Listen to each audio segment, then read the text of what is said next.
शिवसाईद्वारे शक्य engineer, pharmacist, agriculture officer, BSc nursing होण्याचं स्वप्न MHT CET 2025च्या संपूर्ण तयारीसाठी Shivsai pattern Buldhana, Shivsai universal junior college Buldhana. संपर्क 8390 3545 55 आणि 8208 1082.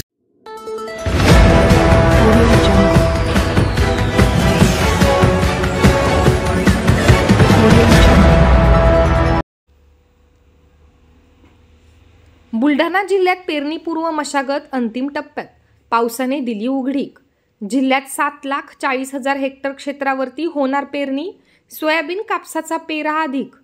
बुलढाणा जिल्ह्यात गेल्या 4 ते 5 दिवसापासून मान्सूनपूर्व पावसाने उघडीक दिल्याने शेतकऱ्यांना खरीपाची पेरणीपूर्व मशागत करण्यासाठी वेळ मिळाला आहे. सध्या मशागतीची कामे ही अंतिम टप्प्यात असून शेतकऱ्यांची बी-बियाणे, खते खरेदी करण्याची लगबग सुरू झाली आहे.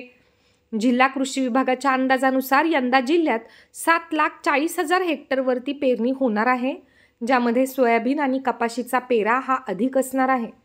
हवामान विभागाने 10 जून नंतर पावसाची शक्यता व्यक्त केली असून 100 मिलीमीटर पाऊस झाल्यानंतरच शेतकऱ्यांनी पेरणी करावी असे आवाहन देखील कृषी विभागाने केले आहे. बुलढाणा जिल्ह्यामध्ये खरीप हंगामात 7,41,000 हेक्टर इतक्या क्षेत्रावर पेरणीचं नियोजन केलेलं आहे. सर्वात महत्त्वाचं पीक जे आहे आपल्याकडे सोयाबीन हे आहे. सोयाबीनचं जवळपास 4,05,000 हेक्टर इतकं क्षेत्रावर आपलं पेरणीचं नियोजन आहे. त्याच्यासाठी लागणारं बियाणं, त्याची उपलब्धतासुद्धा आपल्याकडे शेतकऱ्यांकडे स्वतःच, त्याचप्रमाणे महाबीज आणि काही खाजगी कंपन्यांमार्फत उपलब्ध होत आहे. 2 नंबरचं पीक आपलं कापूस आहे. कापसाचाही पेरा यावर्षी वाढण्याची शक्यता आहे. ती शक्यता विचारात घेऊन कापसाची 9,36,000 इतकी पाकिटांची आपल्याला आवश्यकता आहे आणि त्याची उपलब्धतासुद्धा आपल्याकडं होत आहे.